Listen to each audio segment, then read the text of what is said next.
अभी बहुत सारे यूट्यूबर्स पोल्यूशन के ऊपर वीडियो बना रहे हैं। उनमें से बहुतों की मैंने वीडियो देखी। उनमें से बहुत सारे लोग चाइना का एग्जांपल दे रहे हैं कि चाइना ने अपना पोल्यूशन कैसे कम किया, चाइना ने अपना AQI कैसे 700 से 70 कर लिया 10 साल के अंदर। और बहुत से लोग स्टबल बर्निंग को भी पोल्यूशन का एक कारण बता रहे हैं, जो कि सही भी है। लेकिन स्टबल बर्निंग को कैसे रोका जाए, विदेशों में पराली का निपटारा कैसे किया जाता है और वो हम क्यों नहीं कर सकते हैं, ये कोई नहीं बता रहा है। तो ज़्यादा बात ना करते हुए सीधा मुद्दे पर आते हैं। तो कुछ समय पहले, यानी कि दिवाली से पहले, मैंने ऐसे ही यूट्यूब पर सर्च किया कि राइस फार्मिंग इन अमेरिका। तो एक वीडियो में मैंने देखा एक ऐसी मशीन थी जो आगे से धान काट रही थी और धान अलग होकर दूसरी मशीन में गिर रहे थे। वो एक ट्रक था जो धान काटने वाली मशीन के साथ साथ चल रहा था और उस मशीन के पीछे लगा एक यंत्र पराली का चूरन बना दे रहा था, यानी उसे बहुत छोटे छोटे टुकड़ों में तोड़ दे रहा था। मतलब अगर उसमें 1 से 2 बार डायरेक्टली जुताई कर दी जाए तो वो जो पराली थी चूरन बनी हुई, वो मिट्टी के नीचे दबकर खाद में तब्दील हो जाएगी और लगभग 15 से 20 दिनों में खेत दोबारा से बोने के लिए तैयार हो जाएगा। लेकिन हमारे यहाँ कभी ऐसा होगा नहीं, क्योंकि हमारे किसानों के पास पैसे ही नहीं है। और आपको क्या लगता है, सरकार कभी किसानों को देने वाली है ये मशीनें खरीद कर? कभी नहीं, क्योंकि सरकार को खुद नहीं पता है कि दुनिया कितनी आगे बढ़ चुकी है। और बात करें अपोजिशन की, तो वो भी कभी ऐसे सवाल खड़े नहीं करती, क्योंकि अगली बार जब वो सरकार में आएगी तो वो कैसे वादे पूरे करेगी जो उसने अपोजिशन के तौर पे किए थे। बस सरकार ये बोल देती है कि पराली जलाना बैन है, बस ये नहीं बताएंगे कि उस पराली का करें क्या। अब जलाना बैन है, बस हमें नहीं पता, अब जो करना है तुम्हें करो, लेकिन जलाना बैन है बस। और ये नेता लोग एक दूसरे के ऊपर इल्ज़ाम लगाते रहेंगे कि देखिए जी, दिल्ली का पोल्यूशन तो हमने साफ कर देता सी, लेकिन ये आम आदमी पार्टी ज़बरदस्ती किसानों से पंजाब में पराली जलवा रही है, इसकी वजह से दिल्ली में पोल्यूशन फैल गया। ये तो हमने तो साफ़ कर दिया था, और क्या 50 से नीचे पहुंचा दिया था हमने।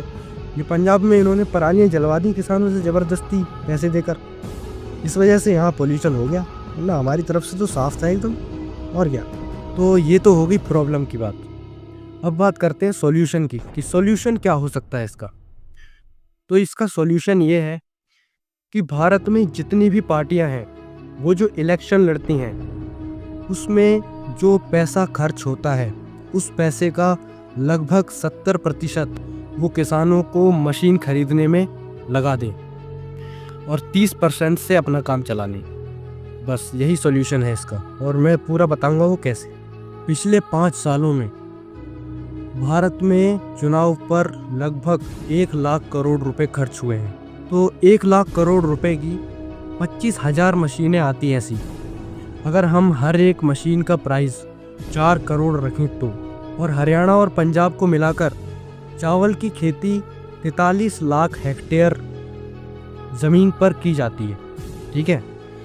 तो इस हिसाब से अगर हम 43 लाख हेक्टेयर को 25,000 से डिवाइड करें तो आता है 172 हेक्टेयर प्रति मशीन, यानी कि एक मशीन पर 172 हेक्टेयर का लोड आएगा उसको हार्वेस्ट करने के लिए, ठीक है, जो कि इतना ज़्यादा भी नहीं है। अमेरिका में ये मशीनें 3 से 4 लाख संख्या में हैं, और वहाँ पर चावल की खेती एज़ कम्पेयर टू इंडिया बहुत कम की जाती है। वहाँ पर हर मशीन पर सिर्फ 3 हेक्टेयर की हार्वेस्टिंग का लोड आता है। कुल मिलाकर मेरा कहना यह है कि अगले आने वाले 5 साल तक चुनावों में जो पैसा खर्च हो रहा है, उसका 70% अगर किसानों के लिए ऐसी मशीनें खरीदने में इस्तेमाल हो जाए तो पॉल्यूशन में बहुत हद तक गिरावट आ सकती है, क्योंकि बहुत ज़्यादा पॉल्यूशन करने में बहुत ज़्यादा प्रतिशत है स्टबल बर्निंग का। और अगर सरकार ये चाहती है कि स्टबल बर्निंग ना हो हरियाणा पंजाब में, तो उन्हें ये मशीन खरीद के देनी पड़ेंगी किसानों को। लेकिन सॉल्यूशन पे बात करने से कोई फ़ायदा नहीं है। ये आपको भी पता है और मुझे भी पता है कि ऐसा कभी होने वाला नहीं है, कभी भी नहीं। हम लोग ऐसे ही जहरीली हवा में मरते रहेंगे, और ये नेता लोग लाखों के एयर प्यूरीफायर लगाकर वोट बैंक और हिंदू मुसलमान की गंदी राजनीति करते रहेंगे, और अपने बच्चों को विदेशों में पढ़ाते रहेंगे, और हमारे लिए ऐसी ही सड़ी हुई शिक्षा व्यवस्था को बरकरार रखेंगे, जिससे देश बहुत जल्द ही विकास की तरफ बढ़ेगा। इस वीडियो को यहीं अंत करते हैं। धन्यवाद आप सभी का ये वीडियो यहाँ तक देखने के लिए, जो भी देख रहा है। अगर आप अपने देश से थोड़ा भी प्यार करते हो तो फैला दो इस वीडियो को। धन्यवाद।